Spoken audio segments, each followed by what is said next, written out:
Australian Herpetoculture podcast. I'm Jason. My name is Luke. How you going, mate? I was waiting for you then. Only, 40 episodes in and we're still tripping over each other here. How you doing? Yeah, good, mate. Got the old Rona. Caught it. Lucky Yep, bastard. finally. It was only a matter of time, so I'm kind of glad I got it now. That's like right. I was saying at the pre-chat. You're killing it with whiskey anyway, aren't you, mate? Yep, exactly. A bit of Dugite whiskey. That'll knock it out for me, so it's all good. I'm on the tail end of it, I'm pretty sure. So it's only been 2 days, so I feel like I'm on the tail end of it. So. Oh, well, done and dusted before the trip. That's it. Exactly. So yeah. What about you? Yeah, same old, mate. Working. Beautiful. Slave to the man. Selling animals left, right and centre, which is kind of weird, but yeah, it is what it is. We'll touch on that at a later date, no doubt. Yeah. Well, let's get straight into it, eh? I'll let you introduce the guests. Yeah, I'll introduce them. So, guys, we're very lucky. We've got Michael Payne and Kai Gould from Extreme Herping on YouTube, which is only a very new YouTube channel that's been popped up. But I think these guys have had a little bit of help and a little bit of encouragement for everyone to kind of start kind of prodding and poking them, try to get some videos out of them, because these guys have been traveling around at least the east coast of Australia for a little bit. Getting a bit of footage together, which is awesome. Both these fellas are based down in the Illawarra region, and they're part of the Illawarra Herpetological Society as well, which is that already. But yeah, they're awesome characters. I've been lucky enough to go herping with them once, and no doubt at some stage I need to come down and try to find a broadie or something with them as well. So yeah, guys, welcome to the show. Mate. Thank you. Thank you. Welcome. Thanks for having us. Coming on. Hey, you're more than welcome. We're Jason and I have both been drooling over the herp trip that you guys have both most recently been on. We're still doing it as well. Still kicking ourselves. Got some bloody awesome finds on that. Unexpected finds, but cool finds. Yep. Oh, that's always good though. Take what you can get, you know. Exactly. No doubt we'll get into that juicy goss a little bit later on, but for sure. So, guys, do you want to just kind of give us, we're just going to run over these questions a little bit quickly because we've got some good details to kind of get into a bit later on. But do you want to give us a bit of a quick rundown of what got you both started in keeping reptiles? Maybe, Michael, why don't you fire off the bat? Yeah, it was probably being a kid, catching skinks around the garden and stuff like that, and keeping blue tongues as a kid. You get your dad to whip up a little, box and stuff like that, and you'd keep them and stuff. And it just powered on from there. Yeah. Sounds like a very familiar story. That's it. I think it's everyone's story, isn't it? But back then it was like you didn't have licenses, you didn't have anything like that, it was all get stuff out of the wild and, it was things like that. So it all changed once lights didn't come in and, it was just crazy. Yeah. Well, what about you, Kai? How'd you get into it? Probably my first contact would have been one of my dad's friends. He bred jungle carpets.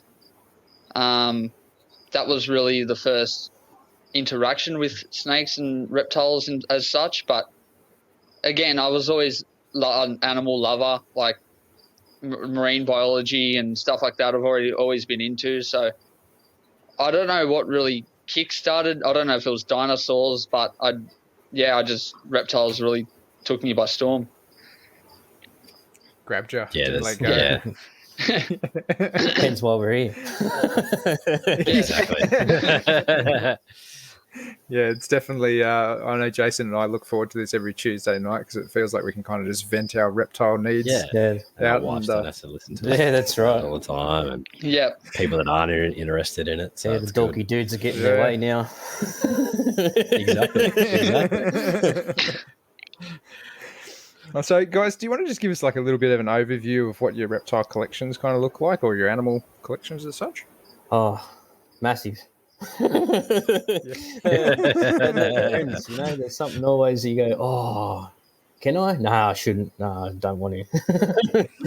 You go through the years of starting off with beardies and breeding the crap out of them, and then, it just goes on to something else, and then something else, and something else, and then before you know it, you got 50 odd snakes breeding them every year, and then you got another 100 odd hatchies, and then you're like, oh crap, what am I doing? And then it's you've got it bad too because your wife's right. That's right. Well. That's Joe's exactly right as well. So well, which is good in a way. Bad or it's lucky? good, it's It good, could be it's lucky, good, I 'cause think. you go, oh, look at that. Well, That's really nice, isn't it? And they go, yeah, that's really nice. And you Yeah. go, oh, cool. It's very lucky, we'll take a but pair at of the end them. of the day, those numbers are going to stack up pretty quick with two of you working Yeah, at it it. does. So we've culled a lot down, especially with the kids and stuff like that. It's just hard work with having too many reptiles. Yeah. Yep. But yeah, then, you go for a wave, like it just goes from 50 to 100 odd snakes to like 5 or 6 snakes to like 50 or 60 lizards. It just goes up and down. So it's like crazy. But yeah, love it. It is like a roller It is. coaster. It's always something. There's always something else that tickles your it fancy is. too. Yeah, full on. And then you come across something you've wanted for a while that, hasn't popped up. And then it's like, oh, I've got to jump on it now because I haven't seen it that's for it. ages. Yeah. Well, the amount of stuff you can get now compared to like back in the day, it's like crazy. It's just stupid. Like, Yeah. it's just gone like, getting a bearded dragon was like pretty cool. And then like getting a Boyd's forest dragon was like, oh yeah, like I've got to get me class 2 and things like that. It was like an obsession like that. Then green tree pythons, then you get all that stuff and you go, oh, what was the big hype about? Yeah. You just go, Then something else comes along and there's hype about that and you jump on that as well. That's right. So you've kept just about everything. Yeah, you, pretty Michael? much. You've got everything there from monitors, geckos, all sorts of weird stuff. It. Yeah. Yeah. What about you, Kai? What are you kind of tinkering with? Yeah, a bit of everything. Like I've got dragons, gecko. I'm right into my geckos. I love my geckos. I've got pythons. It does help. My girlfriend's into it as well. So yeah, that's right. But it's good. Like even probably the highlights, even pygopods. I've got one of them, an eastern hooded scalyfoot. I'm in love with, and just a few different things. I don't know, but I do like my geckos a lot. Have you got a favourite gecko? Yeah, probably northern spiny tails. Yeah, nice. Yeah, Amy A's and golden tails are pretty close. Yeah, Kai got me stuck. Are you working with Galliardus as well? Yes, I've got some of them too. You've got some as well, don't you, Michael? Yeah, he suckered me in. They're a good gecko. Yeah. I go, nah, geckos, nah, I'm out of them. Like the knobtails and stuff like that, they just hide. And he's like, oh, no, you got to get into strophs. And I'm like, oh, no, here we go. Another obsession. But no, they're pretty cool. Like they're out basking all the time. So, they're always something to interact with. And it's pretty cool. So, yeah. That's the good thing about the Stroths is that they're a good display animals. They're always out. So yeah, compared to some of the other geckos that just hide pretty much all day and they're only out at night time. So suckered me in. Yep. And they're good looking too. That's the other thing as well. Right. The colour difference in some of those Stroths, especially the Ciliaris, is amazing. Yeah. Yeah. Just recently got 2 little Aberrans hatchies out, and I'm looking at them going, do I sell them? I'm like, no, I don't think I do. I think I might just hold on to these as well. They're so pretty. Yeah. Yeah. And the thing is, you can walk into your room and they can be one colour one day, one colour the next. It's like you got a new animal each time, and there's no other animal that, even how unique they are. There's no gecko that can compare, really. They're very ornate. I love all the spines and stuff too. Yeah. The eye colour on them is pretty phenomenal. Have you been gooped on yet, Luke? Have we talked to this before? Have you been gooped on? I haven't been gooped on yet. Yeah. I have by one of my bar-tailed geckos. Yep. She did it once, but that's only time, really. Yeah, I remember the first time it happened. I was like, what the heck? It got my eye. Man, my eye stuck. Oh, wow. Yeah. Yeah, I've been told it stings. That's a funny story. Yeah.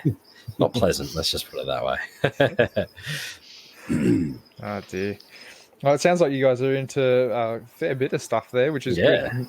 I mean, that's like Jason and I, we can kind of appreciate a bit of everything. I think that's the key. Variety's the key, I think. That's just my opinion. Yeah, sure is. Yeah. So, guys, you're pretty much here to mainly talk about herping. We'll probably get you back at a later stage, no doubt, to maybe do just some general reptile chit-chat anyway. But you've done a number of trips recently. So just what kind of got you guys started in herping in general? Keeping reptiles in captivity. Yeah, that's it. Funny that. the first real proper herp trip to Alice Springs was to see a wild Amier. That was what really kickstarted, because it's the first gecko I kept, and you know, and then going out seeing a wild one, and then you bring so much information back home, and then it's never ending, because you look at other animals in your collection and you're like, well, why don't I go out, drive 7 hours to see one of those? Like, you know, it's just, I feel like if you keep reptiles, and you don't feel obliged, but you feel like you have to see them in a wild to truly understand what they're like. Yeah, and then you get stuck into backgrounds and stuff like that of where they come from and what sort of things. You're like, oh, how hot it was in the night. You're thinking, geez, we're keeping these too cold, you know? Like, Yeah. Yeah. Or even too warm for some animals. That's right. Yeah. You go, Mm-hmm. Yeah. Yeah, no, you definitely appreciate them when you see them in the wild. Like, I was pretty lucky to, about a year ago now, see my first wild Amier, and it just about blew my socks off. Oh, yeah. You ask Michael, same here. We had the worst conditions and it didn't look like we were going to find one. And then, to see one, we're just stoked. We're like, wow. Yeah, it was pretty cool. Yeah. I think we kind of found them in the same spot, if I'm not too mistaken. I think we had some tips from the same person as to where to kind of go and find them. Yeah. But you guys essentially had Rex on board as a tour guide. Yeah, we sure did. Yeah. Yeah, that was cool. That would have been pretty good. Oh, it was awesome. I think that was good that fun. was the only thing we found all night. Yeah, and he said it was a crap Yeah, night. it was cool. Made our night anyway. Yeah.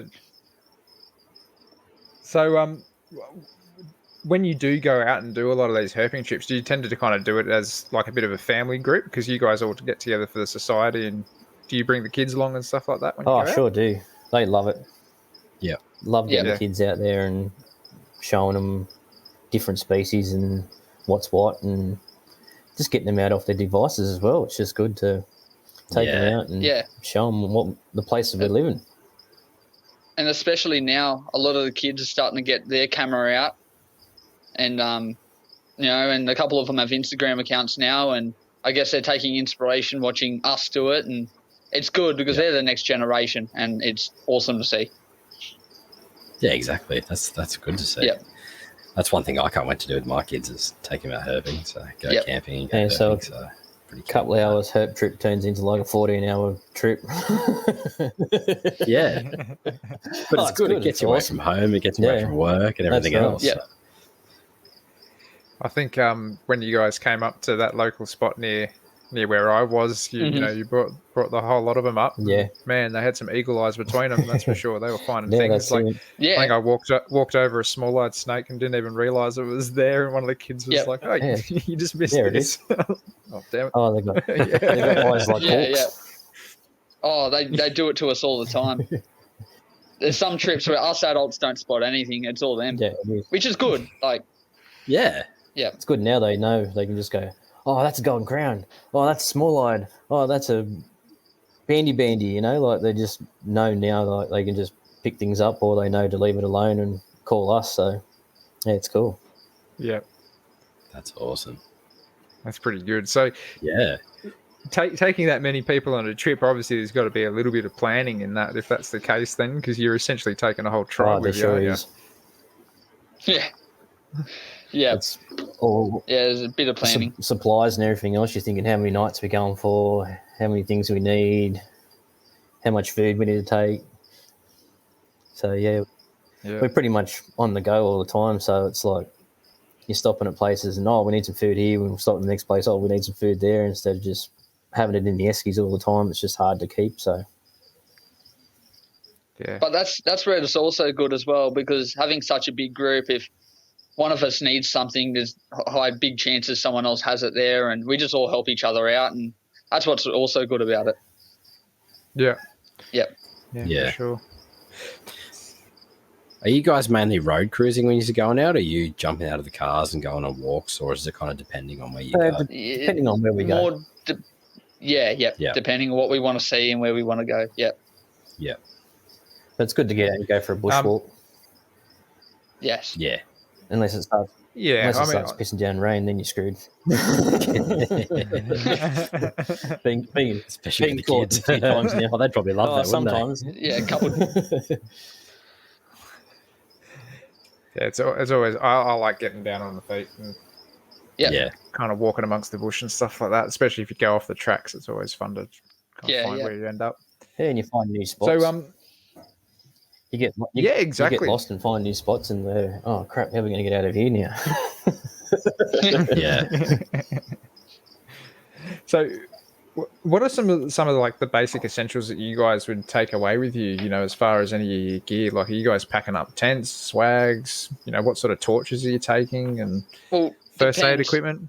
Yeah, well, always snake bandages is a must. Yep. But yeah, just it depends where we're going, how long for. Like if it's only a short trip, then it's really just swag, esky, and some cooking stuff, you know.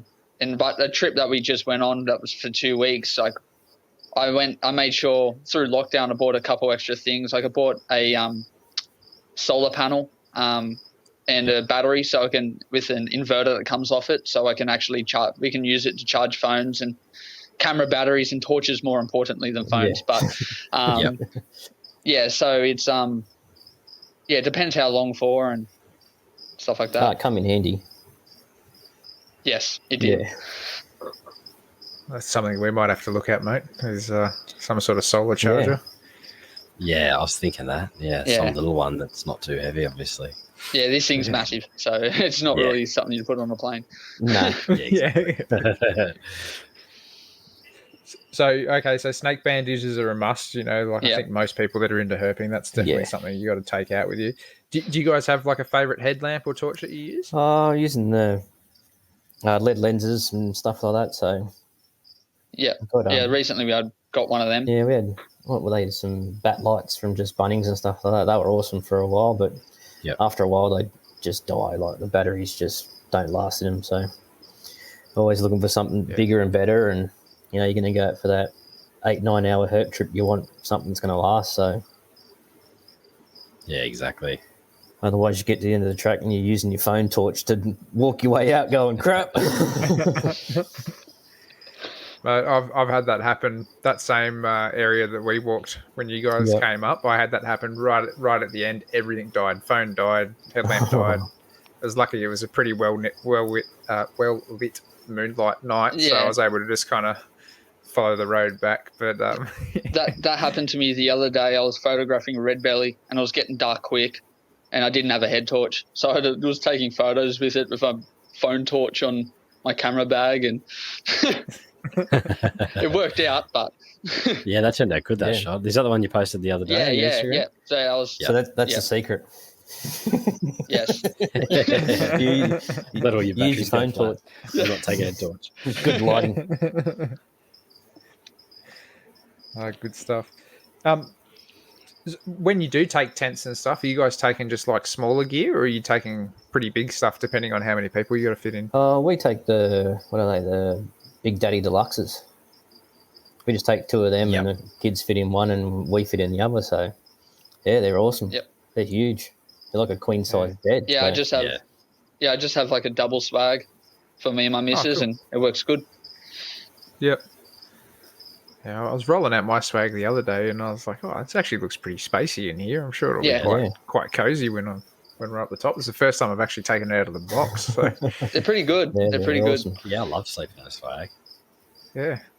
I didn't even realise it had like a mattress on the bottom of it as well. I wasn't sure if I was going to have to buy a mattress for it or what, but... No, it has a little mattress. And a little bit claustrophobic to start off with, and open up all your vents and stuff and hop into it. You're like, I can't breathe. But after that, they're pretty good. So good, open them all up. Yeah, when you're out the bush and you open them right up and you see all the stars and stuff, it's like so good. Yeah. I'm looking forward to that. Yeah, that's one of the good things with the swag, because it's basically you undo that canvas and you're looking straight up at the stars. Right. Yeah. So cool. Yeah, I can't wait for that. Yeah. It's so good. Yeah. I'm just keen to get up there. Got to make it there first. Hopefully you don't have this long lingering COVID like Eric had. Yeah, I don't think I will. I'm pretty sure I'm on the tail end of it. So Well, I mean, This whiskey's doing its job. I mean, you only told me you were positive yesterday, so yeah, it must have I filtered feel through you heaps pretty better than quick. yesterday. So yeah. Oh, good stuff. So, So, not too long ago, you guys actually headed out to Cobar, didn't you? Sure did. Yep. Yeah, it was a last minute decision. Yeah, we weren't planning on it. Yeah, well, we were planning on going to the Wattigans. And then Well, it's a little bit different to the yeah, Wattigans. yeah, just a little bit. The weather was like forecasted for rain, and we're like, oh, where else can we go? And someone else said, oh, how about Cobar? We go out west. We like check the forecast. It's like 39, 40 degrees. We're like, yep, let's go. Easy decision. Yeah. No rain, perfect. Yeah, we left. I guess that's we kind of left the on bonus of having family that's into it as well. Well, the funny thing is they you didn't can come. just It was change just your destination. us. Yeah, Oh, I didn't. Oh, that's right. It was just us three. Yeah. It was us two and another guy. Yeah, we left on the Friday and we got home on the Sunday night. So it was just a weekend. But Yeah. it was pretty good. It was good fun. That was Pretty successful weekend. Oh, by the looks yeah. of it. Yeah. Yeah, heaps. I mean, if any beginners want to start herping out there, it's so easy to find the common stuff. You know, like you'll get netted dragons, beardies, and sandies pretty easily driving the dirt roads. Like, yeah, it's pretty fun. Yeah, maybe that's a trip that we have to do at some stage, Yeah. mate. Yeah, definitely. I'm keen on a few like little one-nighters here and there that, one or two as long as you like driving. Yeah. Yep. weekends and stuff. So yeah, I don't mind driving. I do a lot of it for work. So. It's easy then.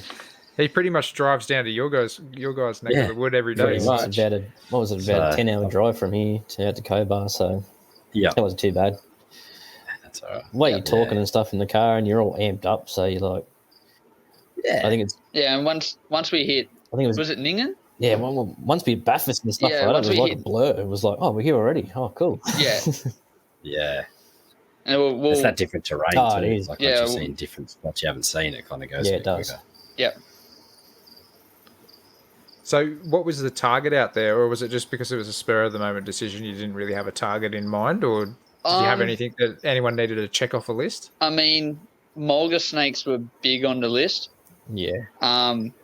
But I saw on an ID group like one of the banded strappies, and I found the strap snouted brown snake, and I found and it said the location. So as you do, you always search up Google Maps and go try to find where it is, and it wasn't too far from Cobar. And I was just joking around. I'm going, oh, it would be amazing. We saw one of those, and I mean, it's funny. I've never seen central bearded dragons, so that was my first time seeing those guys, and yeah, we saw heaps of them, but yeah, there was a couple of things that we wanted to see. Yep. So, give us a rundown as you got there. Like, how'd you kind of line it up? Did you kind of just plonk down for the night, or did you go out herping that first night that you got Yeah. there? Well, Yeah, so we got there at night, first so it night was was like pretty much- we got there right on Yeah. dark, so we just kept going from there. So Yeah. Yeah, there was more. So, what'd you find that night? so we got to a place called Ningen, and then driving west, it was already dark. So we're like, oh, at least we're in the red country. We didn't get too much. We got 3 eastern hooded scalyfoots on the way out there. I mean, which is a first for us, and we were stoked to see them because Michael and I keep them in captivity. It was another one of those ticks in the reptile room, which was cool. And like we got there and we were tired, so we found somewhere to set up our swags and fell asleep, and yeah, headed out next morning. Awesome. So, up bright and early, I'm assuming, as soon as the sun was up, you started. Oh yeah, Started Yeah. hard at it. Yeah, we it was a lot easier didn't than even have breakfast. you know. It was a quick pack of swags up. I think I got out and Yeah. started putting the kettle on, and I think I just got swarmed by flies. And I was like, "Yep, nah, put it back in the car. Let's go." that's the other good thing with the swag is they're so easy to pack up and set up. Yeah. Especially if you've done it a Oh, couple of that's it. times. Yeah, once you've done it a few times, you get the hang of it. Yeah. So, what did you guys hit that morning? What did you end up finding? We found sandies straight away. As soon as we get the Yep. Yep. the red sand, it was like, we were just gobsmacked. We've just cruising over this, like, seeing them on the side of the road just basking. Then you like beardies, netteds. It was just like one after the other, after the other, after the other, after the other. You're just constantly in the car, out, in the car, out, in the car, out. It was like, it was so Yeah. good. Oh, wicked. So apart from that, like, what was like? Did you come across any shinglebacks or anything like that while you were there as well? Yeah, that was we did. That was another early morning because we're like, oh, we need to kick it off because Kai's girlfriend was like, oh, if you get one, you're going to be dead, you know? Yeah, if you get one, I was in trouble, that's for sure. Yeah, he was in big trouble. So we had to go find one. Did she keep them at home? No, we used to, but she's always loved them, and she's never seen a wild one, so yeah, I'm going to have to take her out to see one. But well, it sounds like it's a good trip back out there anyway, so Yeah. it'd be worthwhile to do. For sure. But no, that first proper day, we took a wrong turn, didn't we? Yeah, that's right. And we took a wrong turn. We argued a bit about it. No, we went this way. No, I swear we went that way. No, we actually turned the car around and we went that way because we needed to go get fuel. So we're like, oh, well, let's head into Burke and we'll head up through that way, go get some fuel, and then we'll come back. And then we took a wrong turn after that. We're like, I swear we've been down this road, but we hadn't. So we just went it anyway and went. I think Kyle was the only one who had phone reception. So phone reception was nothing. I had nothing all weekend. Yeah. He's like, I got reception. But those signs, we're just following signs for Cobar. So he's like, oh, this will take us out onto the main road anyway. So we just went that way. And yeah, couldn't have been any better, you know. Like, yeah, because we come around the corner and we looked up the road and we just saw these weird pattern thing moving across the road, and I dubbed it like it looked like black ducklings in a row. Yeah. And then and then my mate in the back seat, our mate in the back seat, he yelled, "That's a bloody strap snail! That's a strappy!" And we got out the car and it was a 5-foot banded strap snout brown snake on the road, and wow, that was so awesome. It was easily one of the prettiest snakes we've ever seen in our lives, I reckon. Like, yeah, it was hypnotizing. The bands on it look like it looks like it's spray painted because it goes all faded on around the edges. It's not bold stripes like it's painted on, you know. And that was a gorgeous snake. So the wrong turn was the right that's turn right. in the end. Yes, yeah, and that's where we always go on about that. Like, you think about every single bearded dragon we stopped for, every single, you know, it all led up to that.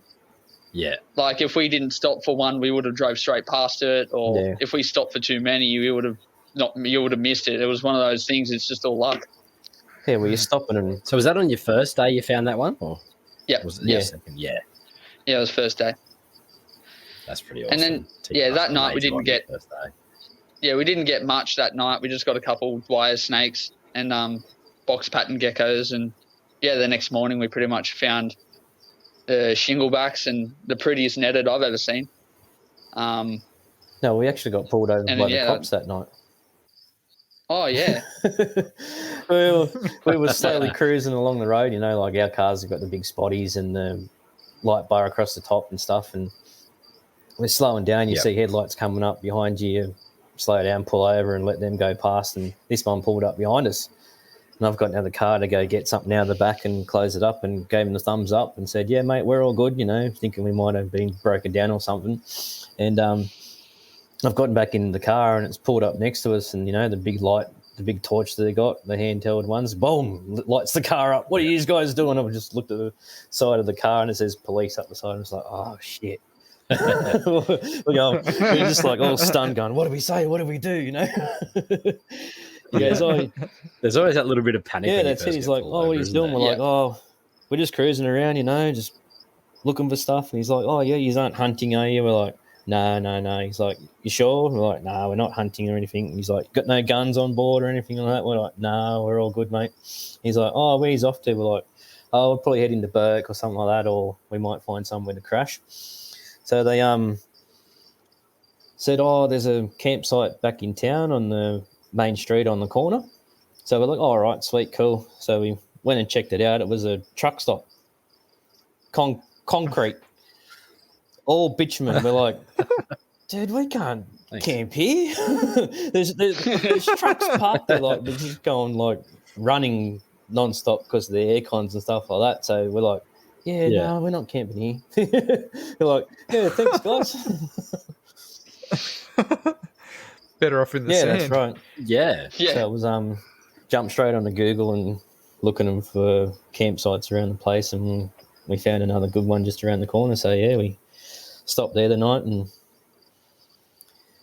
I think the next day we went to Gundabooka and checked around in there, and that was awesome. Like, can't wait to get back out there just to explore it some more and things like that. So yeah, it's a pretty cool place. What did you find so appealing to you about it?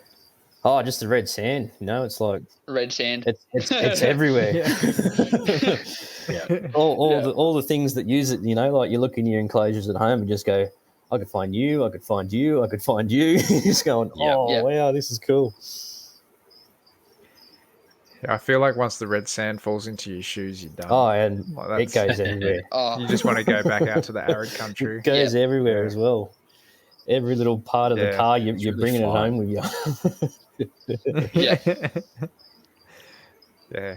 But it's so attractive. Like, I mean, I can't wait to go back out to the centre, or even, like, I've been bugging Jason for a west trip. He's like, no, I want to go tropical. I want to, find some leaf tails. I'm like, fuck that. Yeah, that's it. Red Just think centre, mozzies. And stuff that. I'd rather the Yeah, flies. that's it. Well, Yeah, Kai's same Kai's here. leeches, so it's going leeches. to the wet places. Yeah. Yeah, I'm not the biggest fan of leeches, but I know they're not going to hurt me. So. Yeah, I know that. Yeah, it's just they creep me out. That's the only thing. Yeah, and the thing is, you don't know you got it. That's the Yeah, scariest thing. 100%. You take your sock off, you're like, what the heck? Like, if you've got a mozzie on you, it's biting you. It's biting. If you've got a fly on you, it's annoying. Yeah, you just notice that your socks are red and you go, no idea. Yeah. You take them off and there's just black to your leaf. So. Yeah. I think once we do this Kakadu trip, I think Jason will appreciate the sort of like red country a little bit more. Oh, for sure. Although it's not proper red up there, but it's he's going to be bitten by the bug. I can see him coming home and buying all sorts of camping gear and stuff now, and he's going, "No, this is what we're doing every weekend." Yeah, it's a bug. I've got all the camping gear, but I've just got to get out and do it. That's and so you get home and you go, I can set the car up like this, I can put drawers in there, I can. It never ends. You just going, oh wow. Yeah, it's like Matt and Christie's Troopy. Yeah, they've got like a drawer just for supplies for their enclosure, like purposely built in the car. Yeah, good idea. Yeah, it's pretty crazy. It's definitely an area that I'd really love to go and check it out. But so where'd you go on the most recent trip though? So Cobar was kind of what that was. That was just a weekend away. Yeah, that was. Yeah, around then. Yeah.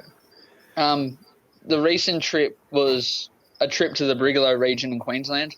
With a couple stops in New South Wales on the way there. Okay. Yeah. So where were those stops that you ended up? So we stopped in New South Wales, a place called Narrabri. That's an awesome place. It's got a couple national parks nearby, and you got the Pilliga. Yeah, so you got the Pilliga region area, and it's a pretty nice spot for reptiles. Lots of reptiles there. I think it's where like lots of habitats come and mash up.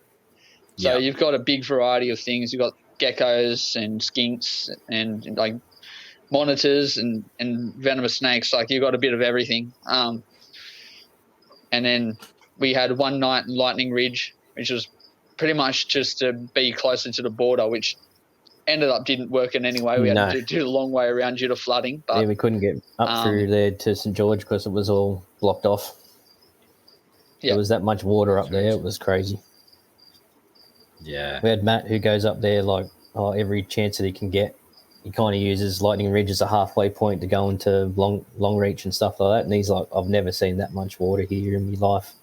It was just like up to the sides of the roads and stuff. It was The mozzies were absolutely stupid out there. They're like moths. The Yeah, big they were suckers. huge. They land on you and you go, what the hell is Look at that? that. Before it starts biting you, and you're like, oh, God, that's a mozzie? Like, no way. Yeah. It's huge. Jeez. So, what was the reason for this particular trip? Did you guys have targets again? Oh, yeah. Yeah, so after I found the AMEA, the first thing I said was next on my list is a golden tail. Yep. And the fact we missed out on mulga snakes in Alice Springs as well, it was just kind of one of those places where we can get all of that. Yeah. It was pretty much the reason why. Yeah. Yeah. I remember sending you guys that little snippet of that mulga that I found in Alice Springs, and I'm like, you guys might have got 33 species or something while you're out there, and I struck out with like 13, but I got a mulga. And they were just Yeah, like, yeah, "What?" and stuff you. Oh, the most common thing out there, and we're like, you're kidding. Yeah. Yeah. Yeah. I mean, you guys got some killer species while you're out there. That was unreal. A few of those spots that you sent me to, like, they were phenomenal spots. They were yeah. awesome. Yeah. And again, it's just Spin looking at effects and places the rocks and the sand, and you just, it's awesome. Yeah. You're definitely going camping out It's there the stuff again. that kind of just...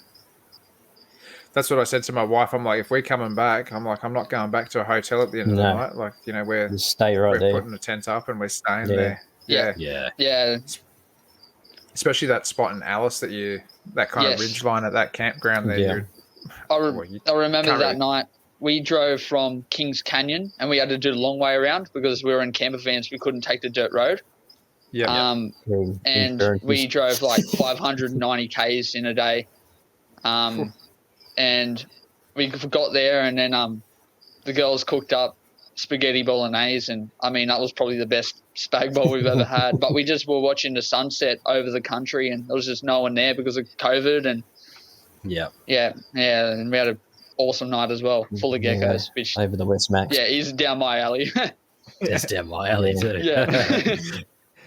My missus is keen on a trip out to Alice. Well, camper vans are the way to go. Mate, you tell That me was when cool. I'm coming too. Yeah. The big camper I'm planning vans. to go back. Yeah. The big camper vans, they were awesome. They're just a big window. You Yeah. you got like maybe 20, 30 centimeters, and you're like looking straight down the road. It was that cool. You just got a good, massive big window at the front. Yeah. I made a good friend actually while I was out at that spot. So my wife and I pulled up just on dusk, and I was like, I'm so keen to kind of check out this spot and hang here for a few hours and see what I can find. And there was another couple parked up there with like this rickety old school bus thing that they'd converted into a camper van, and it had like a quad bike on a trailer on the back. Cool. These guys were straight out of Maroochydore. Oh, yeah. They were some pretty eccentric characters, but they saw me poking around and were like, what the fuck are you up to? Like, I'm looking for geckos. And they couldn't understand why I was doing that. Yeah. But we kind of bumped into them a few times along the way, and they're like, what'd you find? I was showing them a few photos of things. And then by the end of it, they started really appreciating reptiles. And he kind of, quite often actually, he sends me like a little photo or a video or something that he finds on his property. Cool. And goes, hey, what's this? Like That's cool. Yeah. Yeah. It's kind of funny how you meet people along the way of your life in random spots, even in the middle of a desert. Yeah. They stick with you. But yeah, so obviously your mulga snakes and your golden tail geckos were like your predominant targets out that way. Yep. But what sort of other things did you find until you led up to those moments? So in Narrabri, Michael was there the night before me. Yeah. Yep. And you got a couple of things that night. Yeah, I think we got a couple of spiny tails and other little geckos.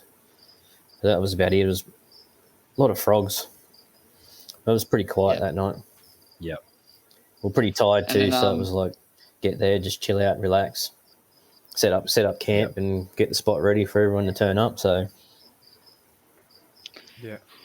And then the next day I got up pretty early. I got like 3 a.m. and I took my friend's son with me as well because he's right into reptiles and I would hate for him to miss out on it.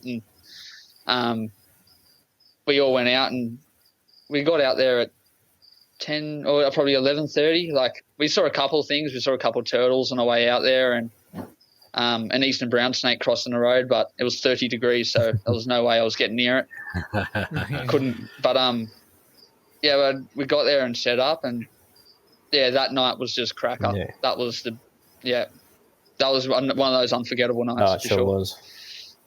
Where you get in the car and Like the weather was right for you. weather as was well. right. Not Oh, real. the weather was pretty good. It wasn't cold. The weather was good, but we were going because it was windy. We didn't have our hopes super high, but Yeah. yeah, Jesus Christ, it produced. Yeah. So where did it kind of start from? Like, what were the kind of first animals to lead the night off? I think there was a lot of geckos to start off with. Mine was a spiny cars. Burton's. So because we were all herping in separate cars, so Yeah, we have. and we have all CB okay. radios. Yep. So I think that's what. we cover a bit more ground, so we're all finding things at once. Yeah. You know, and Michael found a whole heap of gecko species like eastern spiny tails and tessellated. Nice. I found a solid Burton's, and then our friend got a bandy. So yeah, we pretty much just went to go see the bandy, but on the way there, we got a grey snake, which they're endangered. They're an endangered species. They're in the same family as marsh Yeah, snakes. they're pretty cool. Okay. Yep. They're very, very pretty. And you got a spotted then- black. And then we got a decent sized spotted black snake, which was awesome. wicked. That was on the target list. Meanwhile, we're stopping to yeah, it was- take photos of all this stuff, so it's like yeah, Night gets long. long. Hey? Yeah. Yeah. yes, yeah, It was good. You But, just like, I got this to photograph, and then that photograph, and then you wait Yeah. for the next car to pull up, and then they're going to take photos, and then it just doesn't stop. While you're taking photos, you're walking up into the bush, find something else, come back. Oh, look what else I got! Well, how are the bandies up there? Are they a little bit different to the ones that we've got on the coast? Yeah. a little bit. Yeah. Yeah, the black bands are a bit broader. Yep. But not super different. Like not like you can notice it, but it's not like crazy. Nah. Yeah. Okay. Yeah. Size-wise, they're pretty comparable, though, Yeah. aren't they? Yeah, the one we found was tiny. It was a little baby. So Oh, okay. yeah, and that night we found Devise banded snake. Oh, nice. They're pretty common. When it rains, they're super common. Yeah. Yeah. And Then a pale head. and then I drove away. I drove off, and then I found a palehead, which Which was tick awesome. for me because I need to finish off the hop load. So I was like, yes. I don't need to go to Queensland now. Then funny to say, I didn't find one there anyway. List. We still went looking for Yeah. them, and I still didn't find one. Oh, that's awesome that you're able to kind of get the trifecta, Yeah, though. that's right. Yeah. I'm yet to get my first hop play. Yeah, I need to come down your way, I reckon, to look for a Yeah. broody. Yeah, well, the conditions lately have been super good for them. yeah. Yeah. I think we went out before we went away and got one. So, Yeah, well, the kids found that one. yeah, they did. It's always the Yeah. way. Those eagle-eyed Oh kids. yeah, So was that kind of like the wrap of that first night there? Did you end up Yeah. finding anything yeah. That else? was Not really, no. That was like the probably the right. By the highest time we highlight. got the pale head, yeah. yeah, but by the time we got the pale head, it was 1 like a.m. or something. 1:30, 2 o'clock in the morning, yeah. So it was a late Yeah, one. they're falling asleep Yeah. in the car, and Good way to finish off, though. Yeah. Oh, yeah, perfect. for that sure. was awesome. But the next day we checked out a place called Mount Capitar.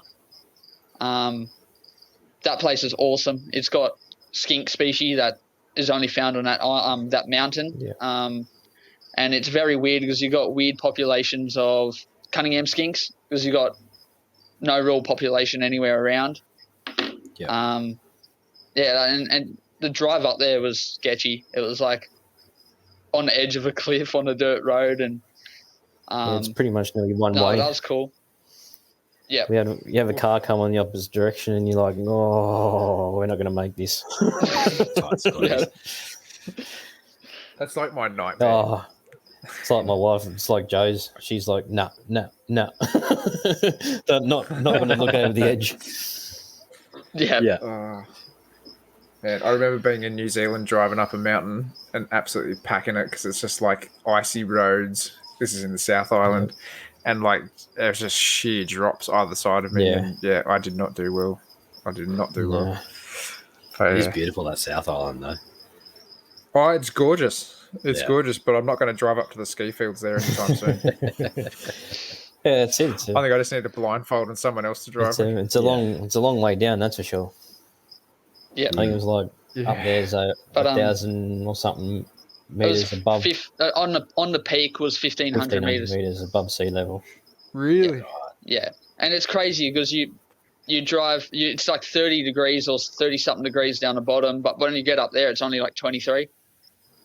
Yeah, okay, just that altitude change. Yeah, and it's crazy because you get things like, as I said, Cunninghams, but you get the special black rock skinks and tussock skinks, which are notorious alpine species, stuff like that, and just because of the cooler altitude. And I mean, when we were photographing the Capitale rock skinks, it was 1,500 meters. It was right on the peak. Yeah, so yeah. Wow. You make one slight move and you're going down and you can't even see the bottom. Yeah. So the long leads come out. You're like, kids, Except for me, I think kids, stay back. Don't go near the edge. And they're running around crazy. I dangled off the edge for a photo. You took the risk. Yeah, yep. Was Amy holding onto your belt? No, I think I was standing on like a tree, and it was a pretty good area, and there was like a crevice, and there was a rock skink, and he was pretty happy to come out of his crevice a little bit for me, and I was just sitting there not touching him, and yeah, I mean, they're cool little skinks. Oh, wicked. So for anybody at home, you guys are going to have to go and jump over onto Kai and Michael's Instagram, which no doubt when we put this up on Facebook or whatever, I'll add the handles in there and stuff so you can check out their photos and stuff. But yeah, there's some awesome photos of this trip. That's why we wanted to get these guys on. Yeah. So did you guys end up staying up there for long when you got up to the top of the mountain? No, pretty much just for the day. Yeah. And we did a driving in the Pilliga looking for sandies, which we found one. And then, we just went back to our campground that night and stayed for another night because we were waiting for a result from a COVID test. So, yeah. Which we got back home before we actually left, thinking, we'll get them like 3 days. No, we're still waiting. Yeah. Yeah, they've been a nightmare with that. Some of the guys at work, it took 8 days for them to get them. Yeah, I've known some people that are still waiting to get back from New Year's Eve. That's crazy. Yeah, we're waiting to cross the border. But I've heard other people that got one today, and they got once we got it, we had 72 hours to get across the border. Yeah. So it was like, come on. Yeah. We're sitting around twiddling thumbs going, the first night we found everything. What are we going to do now? Not a bad problem to have. You can always go out and find it again. Yeah.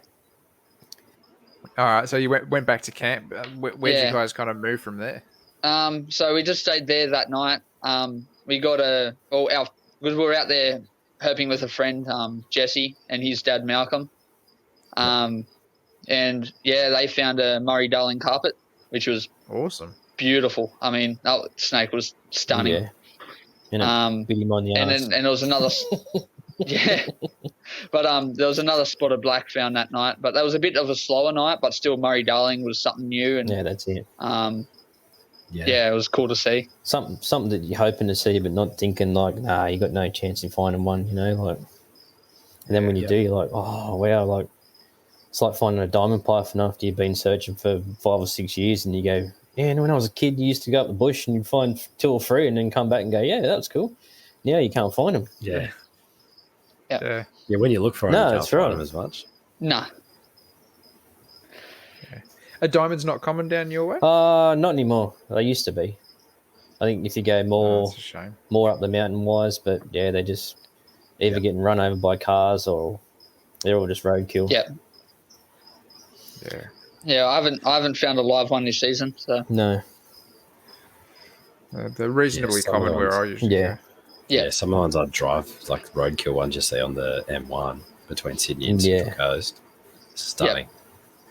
But yeah, they're just coiled up, squashed on the side of the road. And it's like, where you find them, it's in between the two rock faces. So it's like, they would have struggled to get out too. Yeah. So. Yeah.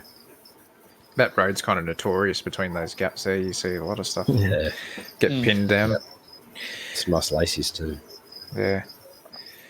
All right, so you had a bit of an easy night into... Actually, just before we keep moving on, with the Murray Darling, how old was it? Like, was it a juvenile? Was it an adult? It was a juvenile. Yeah. It wasn't too big, but like I was saying, it wasn't tiny. It was probably good photography size. Yeah. Awesome. Yeah, it was cool. It was a really cool snake. Did it play well for the camera? Yes, yes, actually very well. It sure did. Yeah. Oh, even better.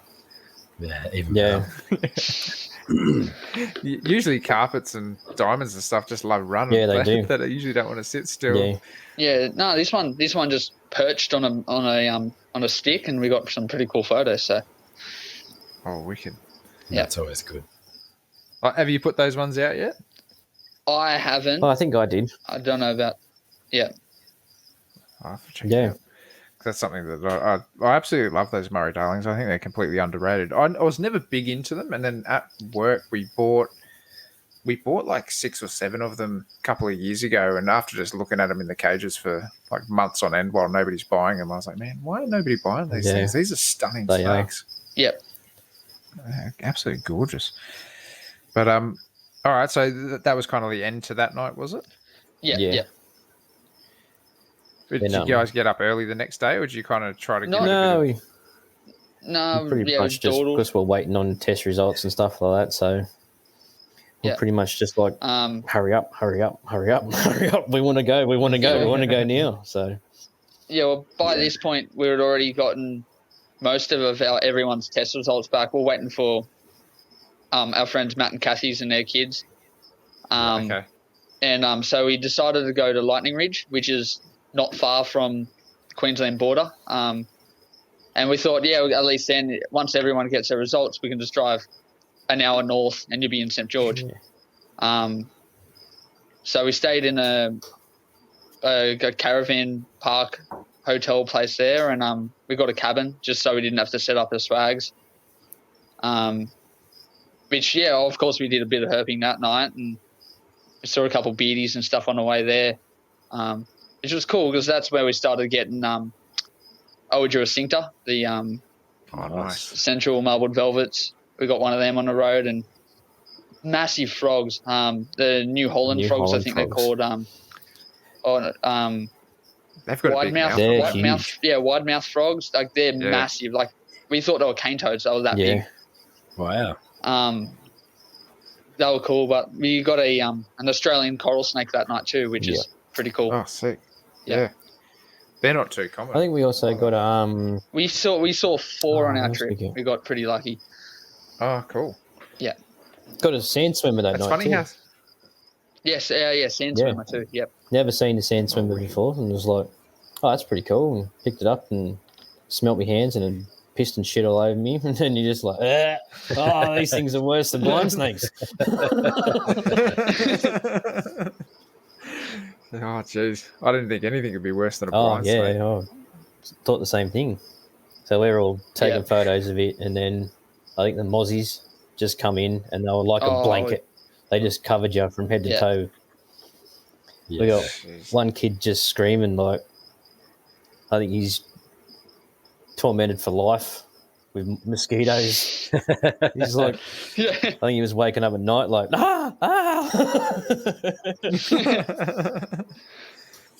Was funny, it like some people they're attracted to more as well? Yeah. Yeah. Yeah, it's like a blood type or something. That I think it is, Yeah. But like when you say it was wet up there, was it like, heaps of just puddles and stuff hanging around everywhere that you were? Like, was it, or was it just like the rivers? The creeks and rivers were so swollen, like they were all broken their banks, all of them. Yeah. Wow. Every body of water had 150% capacity, kind of thing. Like, yeah.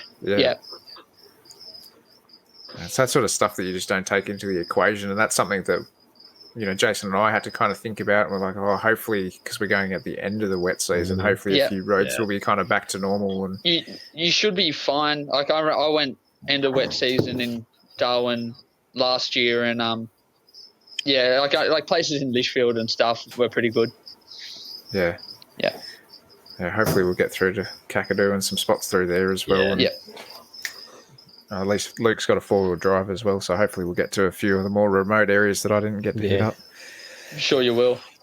Because insurance doesn't cover vehicles going to some certain areas. That's right. So. Yes, yeah. Yeah, we know all about that. We could only go on so much of sand before. Yeah, we didn't want to risk that, and the camper vans are getting stuck. There goes insurance. Yep. You're screwed now.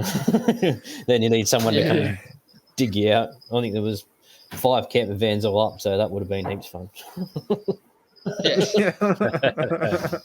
Can you come and pull us out? I was pretty lucky because I was pretty lucky because when we went to do that, they gave us a I can't remember what it was. I want to say it was a Holden. It was like a little SUV type thing where we'd requested 4-wheel drive or similar. Yeah. And we got this thing, and I was like, I don't want this thing. This thing's not going to get me anywhere. Yeah. And it had an engine problem, like an engine light kept flashing on me. And this is as I was leaving the airport when I picked it up. I'm like, no, bugger this. I'm turning it around. Take it back.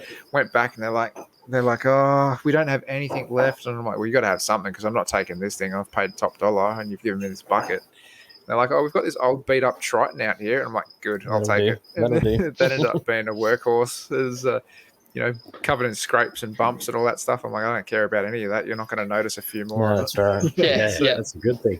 Hell yeah. I used to pound down those red rutted roads. Oh, some of them are shocking too. Yeah. Was it bad out your way when you went up that way? Some roads were pretty bad, but majority of them were pretty good. You get the the corrugated sort of da-da-da-da-da-da.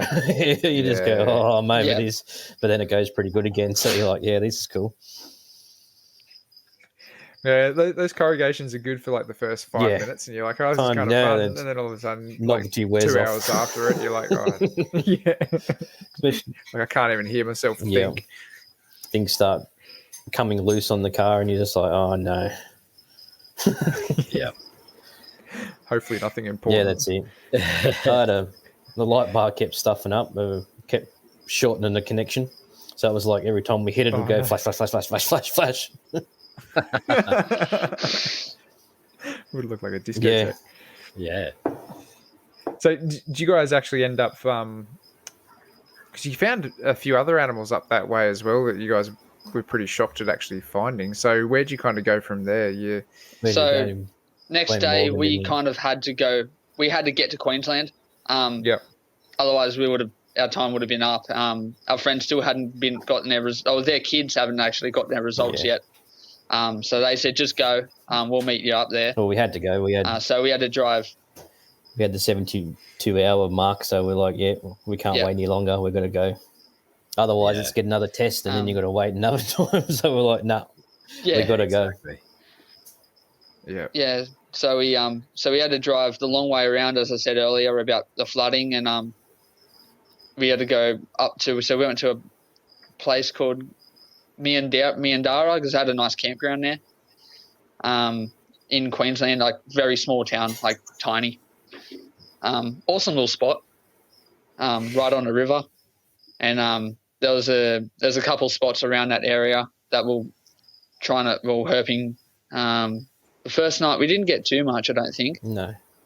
No, a couple of Devise banded snakes and a couple of scaly coral foots. snake, I think, and scaly foots. Yeah, scaly foots. The place we were going to stay at was closed for Christmas, so we couldn't stay there. So we're like, damn, where are we going to stay? So that was the next best option. Yeah. Ended up working out all right. Yeah, it was good. Oh, awesome. It was good. It was only 20-minute drive from where we were supposed to be anyway. So it was extra road herping. And it was had hot showers and everything. It was $5 for 72 hours. Oh, geez, that's all right. That's pretty good. Yeah, especially for a hot shower. Yeah, so it broke the bank. Yeah, I think it was. But I think it was also Divis along that road too. So we're like, sweet, this is a pretty cool road.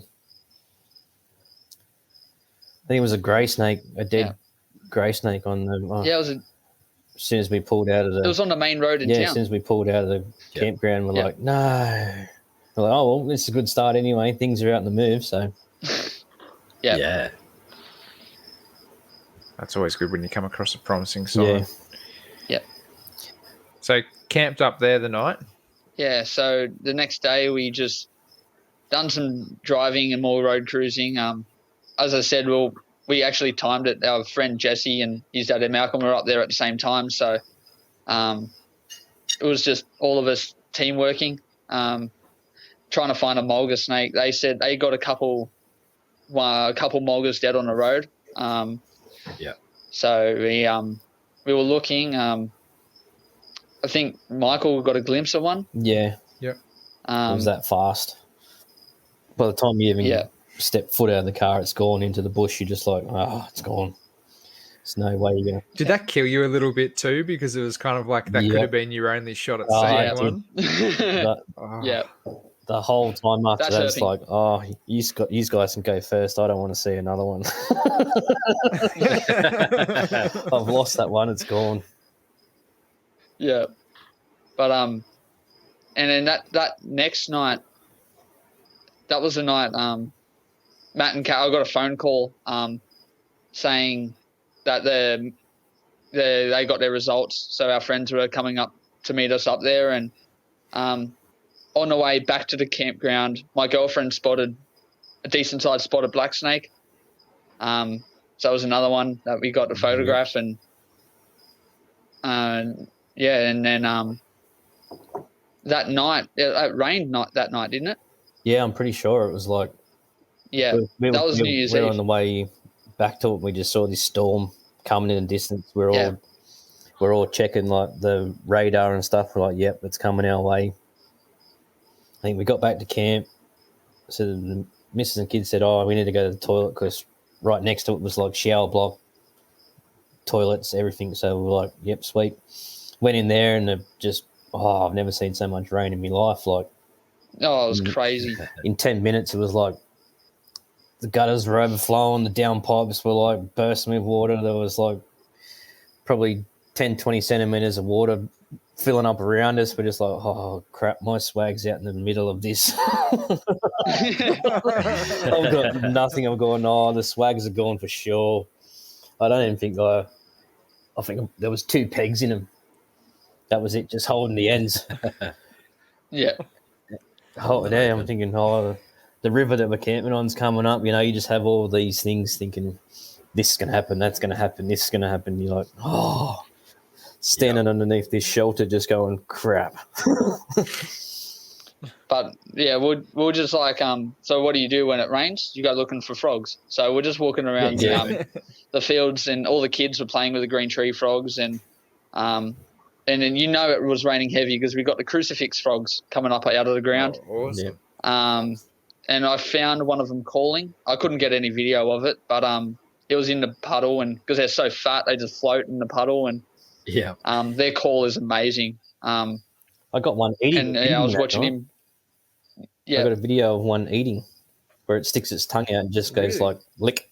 It was that quick. I had to like break it down to a shorter video. Yeah, it was pretty cool. Do you know what they were actually eating? Like an ant. It was an ant. Yeah. Like a flying ant. Oh, cool. Yeah. But I don't know too much about those frogs. They're cool little frogs though. They're bloody beautiful. They're awesome. They are so cool. That's unreal. They look like little golf balls. They're stunning frogs too. The colours of them. So pretty. I think my daughter had I'd love to see 20 or 30 green tree frogs all over her. She's just coming back with another one going, look, I found another one. We had like the desert tree frogs. What else was there? I think they were really it around the campground. Yeah. I think because we're close to the toilets as well, they're just all over the toilets. Like you lift the lid on the toilet, there's a frog in there. Yeah. That's like usually, it's so funny the amount of stories that you hear where people go looking for some species or something like that, and they always end up finding it in a toilet block. Yeah. Yeah. I think Matt was saying that about black-headed monitors, or when he was out in the centre or something, he was telling us about how he was looking for one, and then he found it hanging in the roof of a toilet block. Yeah, that's where we saw one too in at Uluru. Yeah. Yeah. You were looking on the wrong spot. Yeah. Luke. Yeah, I'm looking for mulga monitors in trees. I should have been looking in the dunnies. Yeah. We were the same. Oh dear.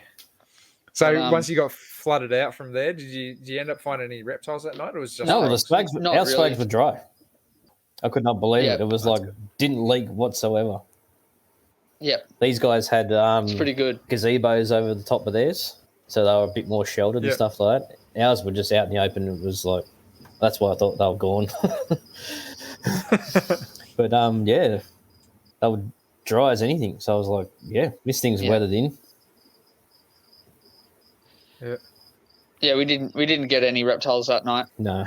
It was actually an early night because we're like, stuff it. The roads could be flooded. There was no point. Yeah, I think we did decide Yeah. to go out, didn't we? And that's when it started. Yeah, I think it was before the pissing rain down hit. rain. And there was, Yeah, there and we was a turned section around. of road where it was like subjected to flooding. And just the little bit of rain we've had the day before, you could see the sides of the road start filling up. You're like, yeah, I don't want to get stuck back on that side of it. And you won't be able to get back through. So we turned around and went back home. Yeah. Yeah. And then I think Sometimes it's a safe. Then I think another group that went out come back and said, oh, we didn't even get any rain. We're like, what the hell? Yeah. We're wondering where he's went to. We're like, man, we got so much rain here. And they got nothing. And it was like 20 minutes away. Yeah. Bloody hell. This just hit hard and Hidden. fast. Oh, eh? yeah. Yeah. Jesus Christ. Yep. Yeah, it can come in quick. Oh, it can't sure it? can. Scary too. I think it's more because we were standing underneath a shelter that the hitting the tin roof made it sound so much more worse than what it probably was. Yeah. I mean, it sounds pretty loud on the top of your swag as Yeah. well. But it gets therapeutic sometimes, I reckon, hearing that rain hit the top of your swag. It does. I suppose Yeah. it guess it depends how heavy it is. Oh, it depends. But Yeah, it gets pretty. if you're getting home gets at pretty 1, hot. 2 a.m. in the morning, you don't really hear much. Yeah. Yeah, that's right. You just straight Yeah. zonked. Good Yeah, stuff. so what they... So where'd you end up doing? What'd you end up doing from there? So next morning we just done. I think we did a little bit more cruising. We went to Old Tar National Park. That was awesome. It was so random. Like you all see the countryside, and then you hit this random patch of red dirt, and it had pretty much like spinifexy plants. It did not feel like we were in that region of Queensland. Like it felt like we we're in Alice Springs again. Jeez. We didn't find much there. We did a bit of driving. Like we saw a couple of lace monitors, but Yeah, nothing couple of bells, serious. And a couple of bells phase. Yeah. That was pretty cool. yeah, Oh, nice. but yeah, we drove around there and just had a look around. And that night we didn't get too much that night as well. I think we got a kell snake, and we're looking for killbacks at a lagoon and stuff like that, but we didn't get any. So Yeah. Nice. So where does the piece to the amazing find come in? I know everyone's So- jumping up and down about this particular find. Yeah, and I I'm know. trying to work up to that this. was Yeah. later. but So Yeah, that was- the next still day, going. We went to, So we went to that St. night- George next. yeah. So Okay. Jesse went to St. George the night before, and he found a really pretty strap snouted brown, and he's like telling us like, man, if we had more cars on the road, we probably would have found more. We're like, oh, all right. So we didn't plan on going there, but it was one of those things where we're just like, stuff it, conditions are good, we'll just go out and do it. Yep. And that night we found a strap snouted brown snake, not a banded one, just cream coloured one. It was really Yeah, pretty. it was pretty. Had two And kind of dark lines behind the back of its head. yep. Yeah, it was pretty. And then not long after that, we got our bright red mulga snake. That which thing was- stunning. yeah. It was awesome. Like they are everything I would have thought they would be. Yeah. They're such a variable species, Oh, aren't they they? sure are. Yeah, 100%. And just Because they're chunky too. That one, like Oh, that yeah. locality, aren't they? Yep, and a brick red color. Like they are so cool. There was, I know Joanne was really, really, really excited. Like we all were, we're excited. But that was her yeah. hit list of snakes to see. So yeah, that was the pinnacle of her trip. yeah. And I mean, we drove 200 k's that night, road cruising, which was pretty decent. But we didn't get back until really late at night or early in the morning the next morning. But yeah, that was such a good night. Yeah, what were the geckos we were finding on the way? It's funny how. Yeah, we saw beaked geckos, and quite a few central marbled velvets. I was trying to find myself an elegant velvet gecko, but I couldn't see one. Yeah, we even found a stone gecko out there too. Yeah, pretty cool. Yeah, so for all places. Yeah, seems a little bit out of place. Maybe he was lost. We were looking at it going, nah, it can't be a stone gecko, is it? Nah. Going, yeah, it is. Oh, jeez. Those marble velvets that are out there that way are gorgeous as well. They are pretty. I'd rather the Alice Springs ones. They are so much prettier. I think they're still pretty geckos. They're bigger out St. George. I was like, wow, seeing these huge things on the road, it was like, wow, look at the size of this bloody thing. Yep. You know, we find it like... When you say bigger, like how big are we talking? Oh, maybe 10, 12, up to 15 centimetres long. Jeez, that's pretty decent. Yeah. But you think like they might be like maybe 7 centimetres long. You're getting double the size of that. You're just thinking, holy crap, these things are monsters. Yeah. Start eating grasshoppers of that size. Yeah. Big suckers. But no, that night was good. We ticked off pretty much the snake we went out and looked for, so we were just over the moon. And we stayed in a hotel that night too, which was good. But the next day we travelled to another place called Yulba. The chick at the pub, I think, taught us how to say Yulba. it. Yulba, yeah. But that was because it was like one of the roads. Yulba. Yeah. Yuluba or something like that. It was like But probably heard them all. That road we're really excited. Well, there's a certain road there we're really excited to herp. That was more for just Gomtails. We're like, that's what we wanted to see. And I was even saying I really want to see like a spotted python, and like just being realistic about it. Which we didn't even end up seeing a spotted python at all. Go figure. But no, that turned into probably the best night's herping I think of my life. I reckon, for sure. Hands down. Yeah. What was it? The the Dummel snake first. That was like as soon as we hit the road. So I think there was 4 cars. Jesse. 4 or 5 cars? Yeah. Yep. So we're well driven past it. And the last cars come over the radio of, oh, we've got one. Like, cool to see one of them. Nothing. Yeah. And especially we've talked to people and they said like there's people still looking for them for years and I have not seen one. Yeah. So we're pretty stoked to get one. And it was one of those snakes like you don't put it on your target list because I didn't because it was one of those weird unknown snakes. Like they're in the same family as red nape snakes and everything, but they look nothing like they look so different. It was a hard snake to photograph, but yeah.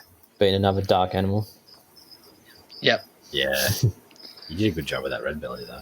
But even Jesse was going on like he said, oh, these are like one of the rarest snakes in the region, and he goes, next rarest thing is a Woma python, and here's my girlfriend going, oh shit, we're not finding one of them. She really wanted one of those, and she's like, oh, I don't think we're going to ever see one of them now because we used our luck on that.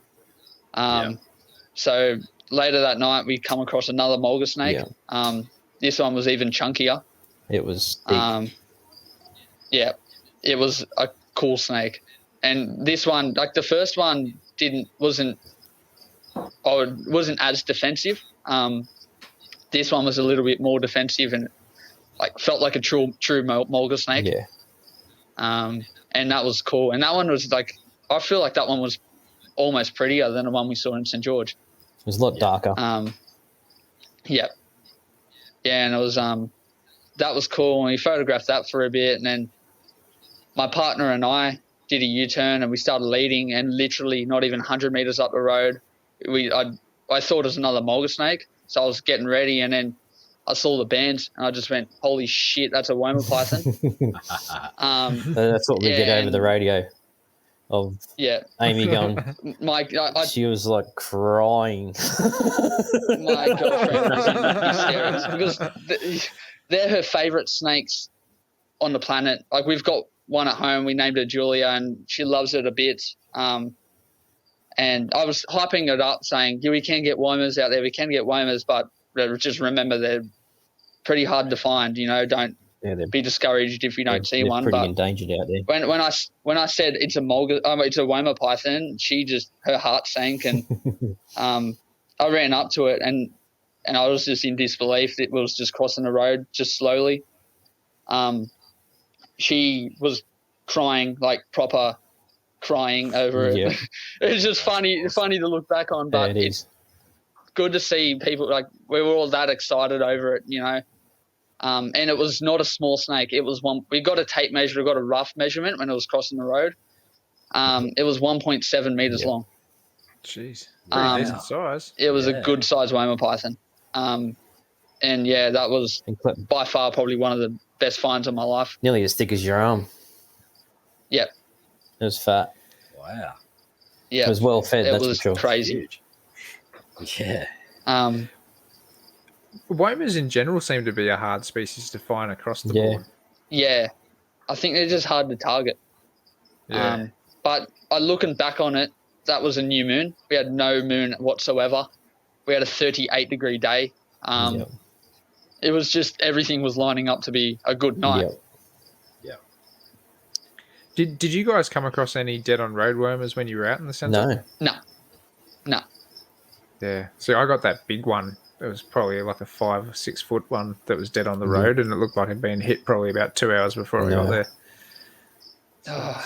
That broke my heart seeing that, because like the banding on it was so beautiful. It was like the colours on it were.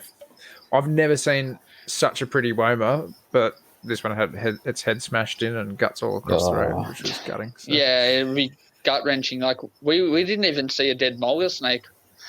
To be honest, with DORs, we got pretty lucky. Yeah. Like only a couple eastern brown snakes, really. Yeah, that's right. But I suppose that's a positive. It is. It is. I can't be mad. No. Oh no. Yeah. But yeah, we were all just stoked with that snake. That was so cool. I picture it, like it puts a smile on my face now thinking about seeing that crossing the road. It was awesome. Yeah. Then we got the.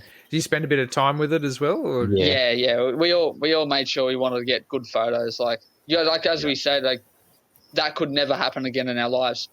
Yeah, exactly. Like there's such a hard snake to find.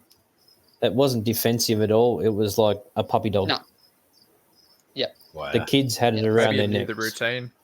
Yeah, that's it. It was like one of them unbelievable snakes where you just go, you can grab its head and it doesn't even flinch or bite. And it's going, this is fake. This isn't real. Oh, it didn't feel real. No. Still doesn't now, thinking about talking about it. No, hell no. That's unreal. It's crazy to think because, so many people struggle to actually find them. And then there's been a few being found recently. Like, it's if anywhere, you find them in WA. A lot of the WA guys seem to pick them up pretty easy. But as soon as you start going towards the East Coast, they seem to become a little bit rarer. Super rare, yeah. Like we were only talking the other week, was it Wes Reed found one in he got New South Wales? Yeah, he got one. Yeah, and that was cool. Yeah. But I think they are a lot rarer in New South Wales. But Queensland, the Brigalow region, it needs protecting big time. Like I don't know the exact numbers, but I know a lot of it's been cleared for farming. Yeah. Yeah. And it's such a unique habitat type. And it's crazy. Like, you think Woma python, you'll think red sand, spinifex, stuff like that. But this animal was living in, like, wasn't red sand. It was just more of a dryish red dirt. Yeah. And lots of trees and plant matter, and like, you know, like, you're not really something you would picture a Woma python living in. Like going through the Royal National Park. Yeah. Oh, wow. So, yeah, nothing like what you'd actually imagine Yeah. it as. Yeah. No. You just picture red sand and spinifex grass. Yeah. Yeah, you do, but in reality, it wasn't like that. No. Yeah. Yeah, but Crazy. yeah, that will stick with me forever. That's unreal. Yeah. I think as we're photographing the Woma, I think, who was it? What, Jesse jumped Jesse. out of the bush with a brigalow scaly foot. Yeah. So we're like, hey, another species, tick. It's like, Yeah. could this not get any better? We're like, nah, there's no way. Like, we're going out there looking for golden tails, and we found the most 3 uncommon snakes that you could ever think of finding. You know, like, it was just like, That's unreal. holy shit. Thinking, oh, So what about the golden tails, though? You haven't really touched on that no, too well, much. So we were leaving to go home. yeah, like, yeah. kind of in disbelief of what we just found. Just not even thinking of a golden tail, just going, oh, that's right, we still haven't found a golden tail. Yeah. But on the way back, I found a male golden tail on the way back the same night. Yeah, we'd So- given up. I was on my way so home. we got 100 Ks. See you later, we're out of here. Yeah, gone. Then you get over the radio, got a golden tail, you're like, what? No way. and it was like, and again, it was 1:30 in the morning, and it was one of those things where just like, we got a target species, we're gonna have to photograph it, and that was so cool. The golden tails are so pretty. Like, you go out there and find them, and they're just stunning. They really are. They're a lot different to the ones in captivity, aren't Heaps. they? Heaps Like, just better. vibrant.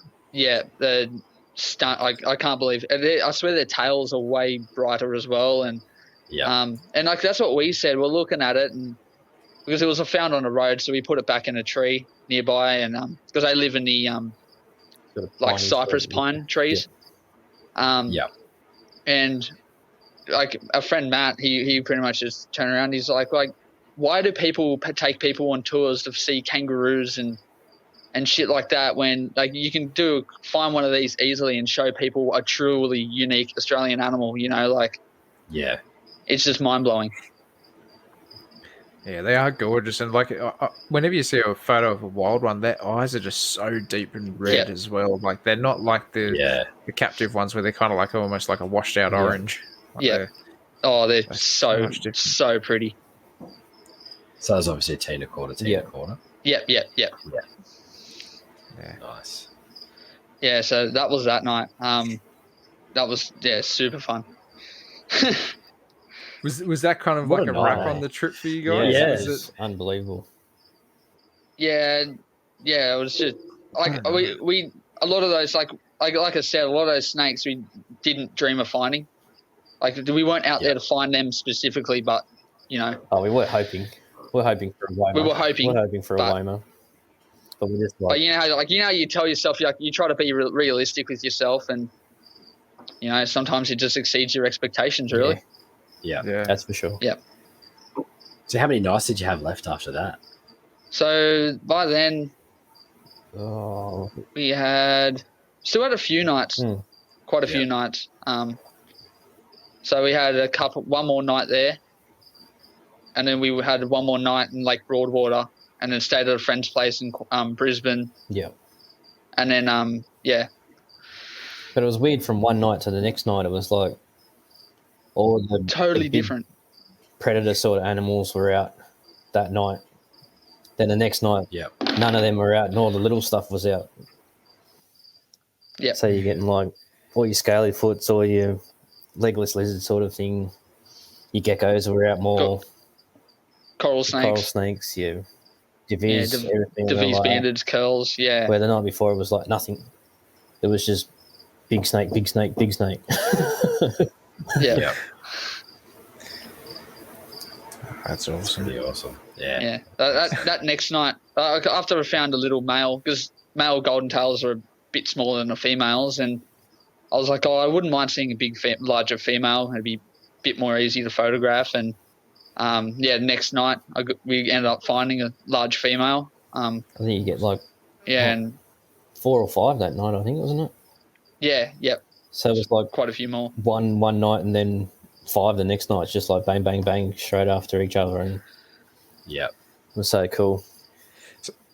Where were you targeting them? Were you actually just road cruising them, or were you just trying to find them in Just trees? well, Like when we found one on the road, like we all done walks around the area to try to see, because to be honest, I've never seen a strough in a tree. No. Like I always find them on Same. the roads, and I go, well, this is obviously the habitat that they live in, so we'll try to find one. And like you see detellas and stuff, but it's just funny. It's one of those things.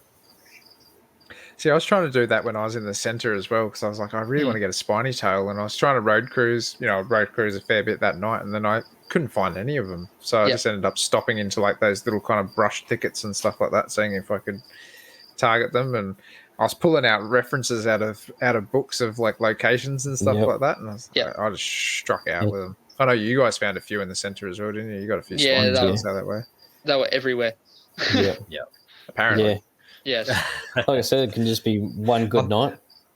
You just get it. Yeah, then that's it. Like the all next night, conditions, there's like nothing. It's like you hit and miss on a lot of we things. had when we were in Alice, we had a lot cooler conditions. Like to be honest, we only had one day that hit 36.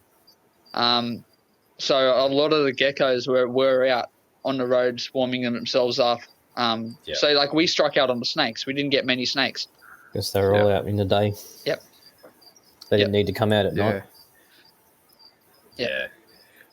It's crazy how different it does make it, and it makes you wonder about keeping a lot of those arid species that do go through those sorts of fluctuations, whether you can actually raise ambient temperatures a lot more than what they're having in captivity. Because, most nights, I think I even had it in my videos, it was like most nights it was like 10 o'clock and still the road was like 32 to 35 degrees. Yeah. It's like nothing needs to come out in this. Like I'm sure if I stayed up until 3 a.m, then I probably would have seen geckos then. But, when it started cooling off. I just couldn't keep my eyes open. Yeah, exactly.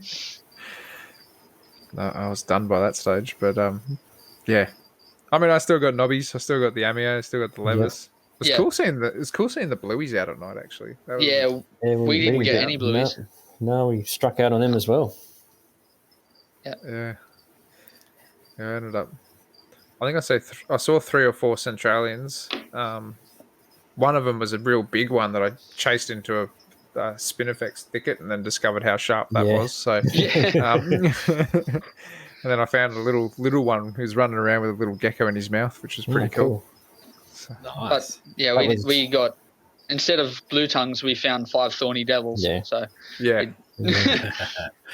I found 5 as well, but they were all cooked. Nah, that was we only the problem. found one. We only got one dead, and the rest were alive. That's awesome. That's unreal. Do you guys see heaps of sandies dead on the road out there? No. Not in Alice.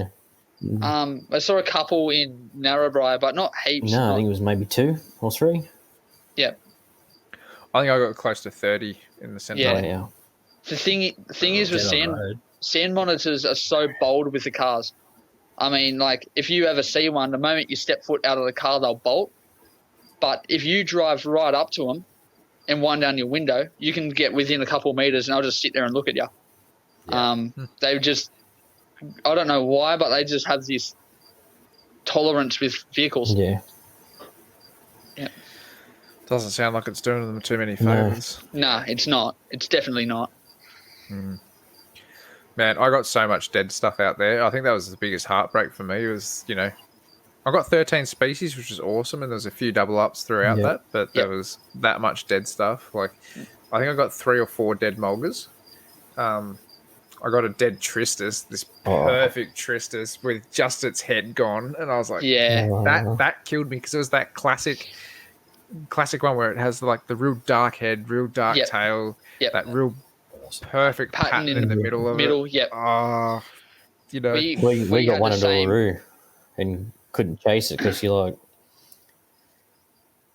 it's a no-go zone, so you can't go from, you got 20, 30 kids running off after this bloody Tristus off into the bush, and people going, oh, what are you doing? You can't go in there. Yes, we can. Yeah. But we had a similar roadkill. We had a Parenti, and only its head got hit, and the rest of its body was proper intact, like beautiful, like and it would have been that morning. That was heartbreaking. Yeah. That sucks. Yeah. I think it's all part of it, unfortunately, especially in these areas where the roads do kind of cross through a lot of their habitat. But then, like, that's the thing, that those roads that cross through their habitats, the way us herpers get to find them as well. So I guess you take it or leave it, like, you can't help it. Yeah. Yeah.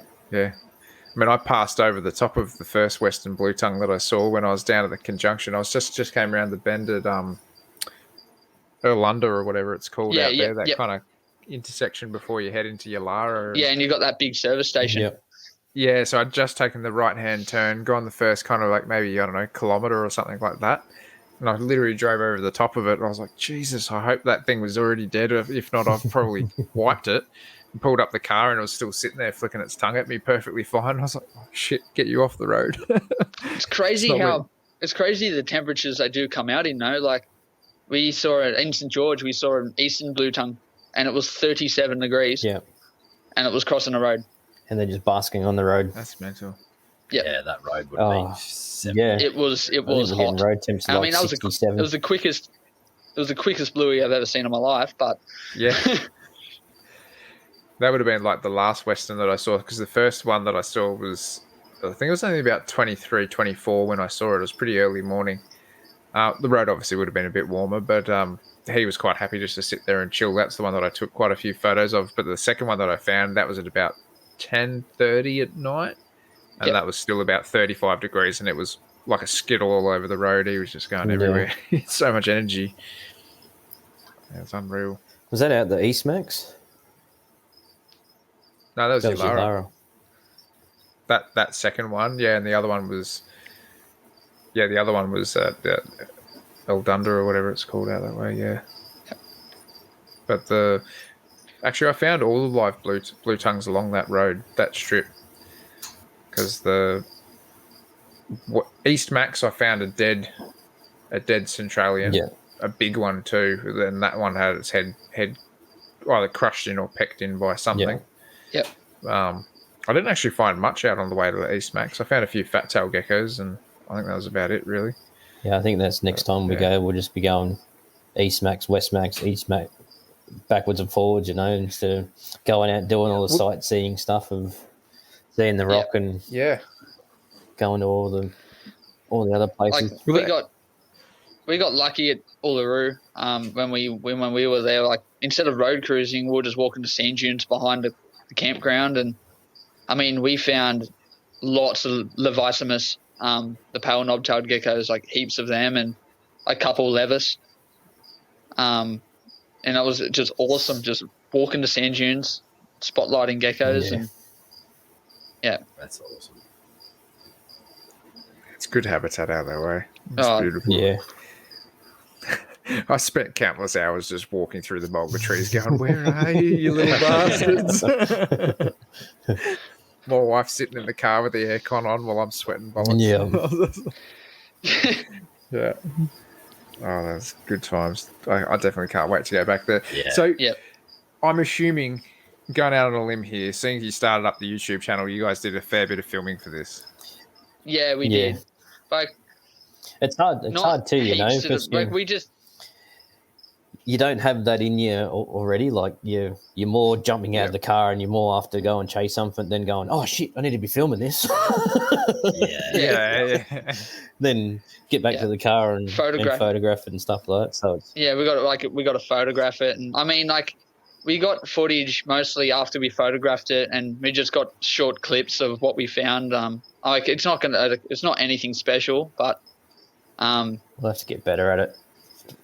Yeah, maybe some dash cam or something like that, so we can actually. It's all practice at the end of the day, and the more you get used to doing it, then it just becomes habit for you. Right. So like, I really enjoyed that Cobar trip video, like, you know, albeit just a quick little 7-minute clip, but, you know, it had a good overlay of music and, Yep. you know, there was no sort of beating around the bush. It was like, these are the awesome animals we found. Yep. And Yeah. I loved it. And, you know, even if you can string something together for this trip, man, I can't wait to see the footage of pretty much all these animals that you found, because it sounds like it was an absolute killer trip. I think we're going to have to space it out a little bit. Maybe do like a New South Wales, then do part 1, part 2, part 3 sort of thing. So yeah, 100%. Get the people wanting to subscribe to see the next part. If we try to jam it all into one thing, like, boom, it's over.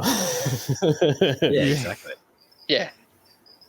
But we, like, even in Brisbane, we still found a few. Like, we've got brown tree snakes and coastal carpets in Brisbane, and the red-eyed tree frogs were going off. Yeah. They were awesome. But all up, well, Michael and that's it. Everyone went home and found a coastal up there too. Yep. But I stayed a couple more nights in Gold Coast to see family. But all up, there was 51 species of reptile. Jeez. And that wasn't including frogs. That's a bloody solid effort. Yeah. What was it? It was 2 weeks in total? Yeah. That's a solid effort for 2 weeks. It was like 14 days for us, I think it was. Yeah. I mean, I got a bit desperate in the end, where I went to find a water dragon down at Currumbin, but just to get the 50. Just to crack the 50. Yeah. Still 50. Yeah. Counts. Yeah. Yeah, I think you left us on 47. I think it was 49. Was it 49, was it? Oh, actually, I think it was 47 actually. Yeah. Oh, well, whatever you got to do to just make that cut, that's a bloody awesome herp trip if you can knock off 50 species. It was, and again, like, now when you get home and then you're like, all right, where are we planning to go next? It's just never that's ending. In you now. That's in you. We went for, I think it was a couple of nights after we got back, we went for a local herp just around the area to a couple of spots we know, and we're just like, oh, this is shit.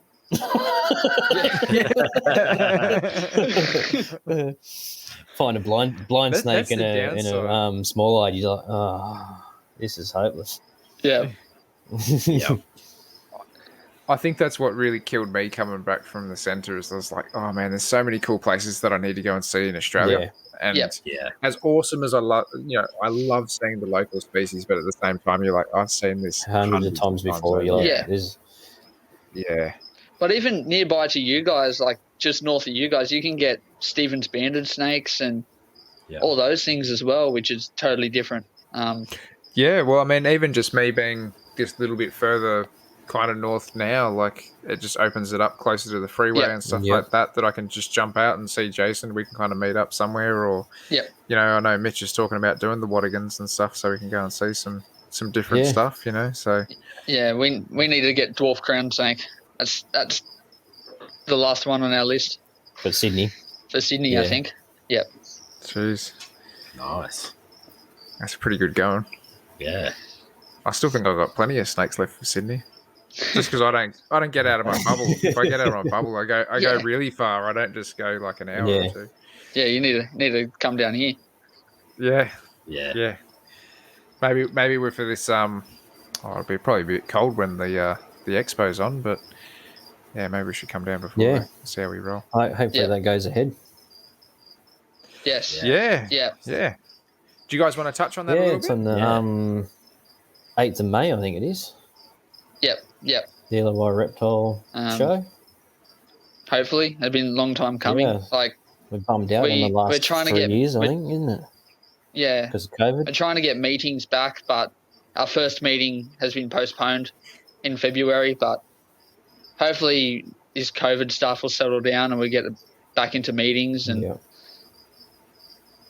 expos and show and our show. So Yeah. It's a tough thing to try to organise at any given point, and then throw something in this like COVID this bloody pandemic. And like, I mean, like, I know Penrith got super lucky; they got to hold theirs, and we're like, oh, we got our hopes up. We're like, yeah, we can run ours, and then COVID hit again, and we had to cancel ours, and we're just like, bastard.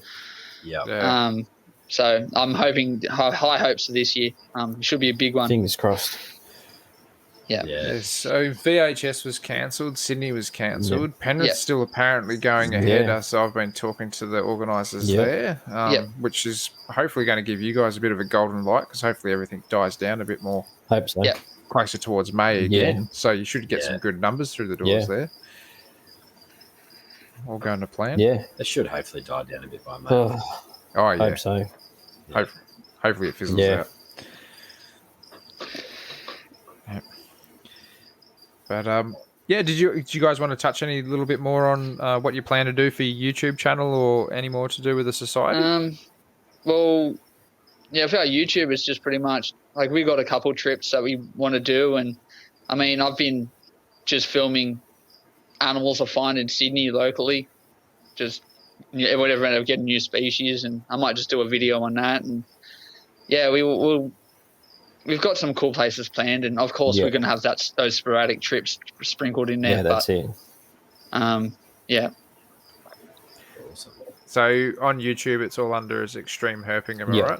Yeah. Yeah. So guys, if you want to get behind some Aussie herpers and go and give them a bit of a follow, make sure to jump onto YouTube, and we'll put a link up on our Facebook page when we put the episodes out there as well, just so you don't have to go looking. You can go and click it for yourselves and give it a subscribe and a follow.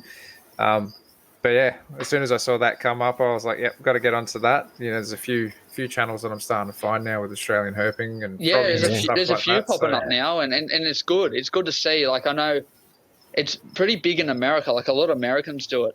And I know a lot of Americans keep Australian species, and when they get to see the habitat they're living in, I think it really opens their minds.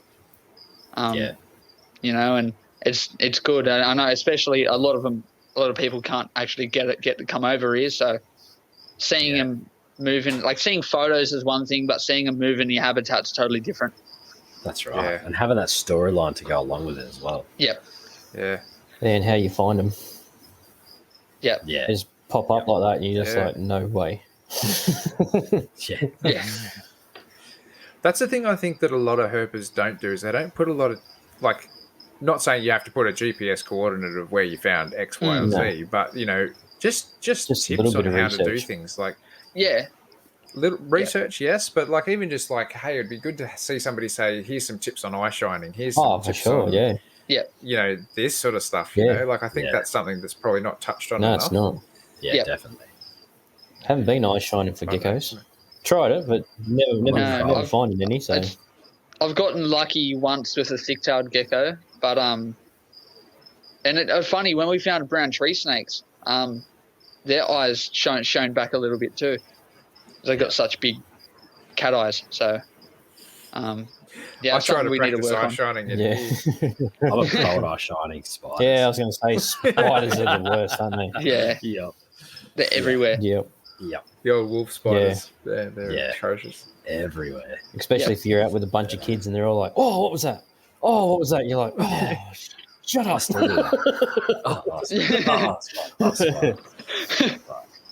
You're thinking it's a snake every time. Gets the excitement going, that's for sure. Yeah. All right, guys, did you want to throw out your Instagram handles or something like that? Yeah. Just so people can see where you're putting these photos up, so they can see what we were talking about tonight. As I said, we'll throw them out there, but if you just want to touch on that quickly just before we wrap up for the night. Payne's Pythons and Lizards. So if you want to have a look at that. And mine's just Kai Gould 99. Awesome stuff. Yeah, there's been some good photos getting put up there at the moment, so that's why we had to drag Michael and Kai on here to have a bit of a yarn about it all, because we wanted to hear it first and see what was going on. And thank you guys so much for coming on. Like, we really appreciate it. I know it's a little bit last moment sort of thing, but we really appreciate it. Weather's crap anyway. Yeah, that's it. It's bucking it down. Same here as well. Yeah, I can hear it outside. East Coast for you and the El Nino. That's right. Yep. All right, guys, so we'd like to say a massive thank you to Eric and Owen and the rest of the NPR crew for having us. If you'd like to contact them, it's best to find them at moreliapythonradio.net and email them at info@moreliapythonradio.net. Make sure to give NPR Network a follow on Facebook, Instagram, and YouTube. As far as contacting us on our social media platforms, you can email us at australianherpetoculture@gmail.com. You can also find us on Facebook and Instagram as well. Make sure to check us out on Teespring for our latest podcast merch. And link is on the Facebook page. To see more of what Jason is doing, make sure to follow him on Facebook and Instagram at The Gecko Effect. For myself, you can find me on YouTube, Facebook, Instagram, Patreon, and Teespring under Beaches Scaly Beasts. We hope to have you back next week for another episode of the Australian Herpetoculture Podcast. Good night, guys.